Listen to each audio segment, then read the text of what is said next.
Today marks the 2nd of October 2025. Obviously, the world knows this day as Gandhi's birthday, Mohandas Karamchand Gandhi. Now, to explain him, a historian famously said that some men change their times, one man changed the world for all times. That one man was M.K. Gandhi. Gandhi famously used to say that my life is my message, and he wanted people to understand what he said. And it's been years now that we've lost this man, and he came in a very turbulent times when India herself was going through a lot of challenges. The world itself was going through the world wars. People were killing each other. People were destroying each other. And at that time, he obviously came with a message, the message of non-violence. Now, perhaps I'm not here to praise Gandhi. I'm not here to talk great about this man or talk that this guy is Mahatma and all that.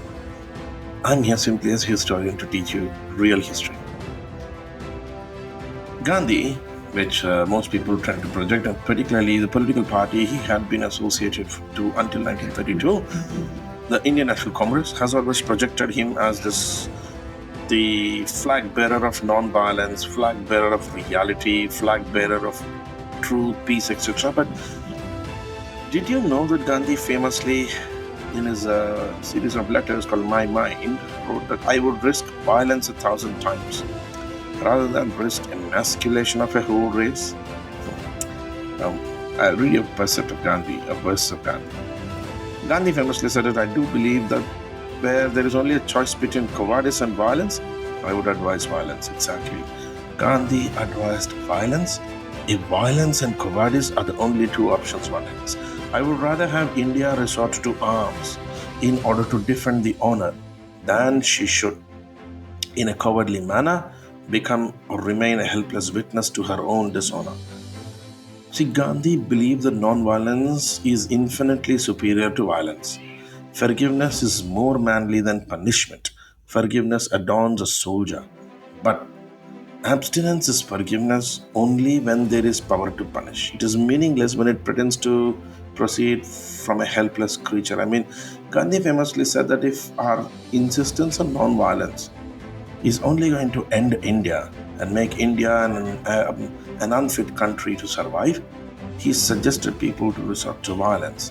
Now, this view of Gandhi is very visible in the Quit India movement, where in 1942, during the Quit India movement, Gandhi famously told to the then Viceroy of India that if you resort to violence, congressmen will resort to violence. You don't want to get beaten? Don't beat congressmen. Now, the advice of violence is also coming from the very man who's considered the propounder of non-violence. So what I mean to say here is, I'm not demeaning Gandhi, but Gandhi is a practicalist. He knew exactly which political tool to use and when. When talking about cowardice, he said, I want both Hindus and Muslims to cultivate a cool courage to die without killing.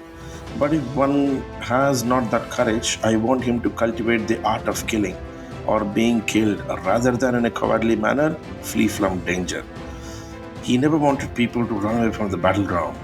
He wanted people to either kill or get killed. He also said that my method of non-violence can never lead to loss of strength, but it alone will make it possible, if nation wills it, to offer discipline and concerted violence in time of danger. I suggest violence. Gandhi also said that violence is essentially a type of self-defense.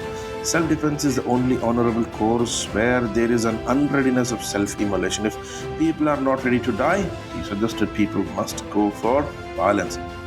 Though violence is not lawful when it is offered in self-defense or the defense of the defenseless, it is an act of bravery, far better than cowardly submission. Every man must judge this for himself. No other person can or has the right. All this is coming from Gandhi's own book, The Mind of Mahatma Gandhi, and the views of Mahatma Gandhi. Now, you understood what he said. So Gandhi, while he suggested people to go for non-violence, he also said that if non-violence is not the one which may be useful, or if the enemy is impractical, it's better to resort to violence rather than submission.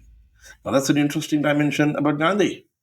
There are a lot of information about Gandhi which is often misrepresented by the political organizations who have been associated with Gandhi.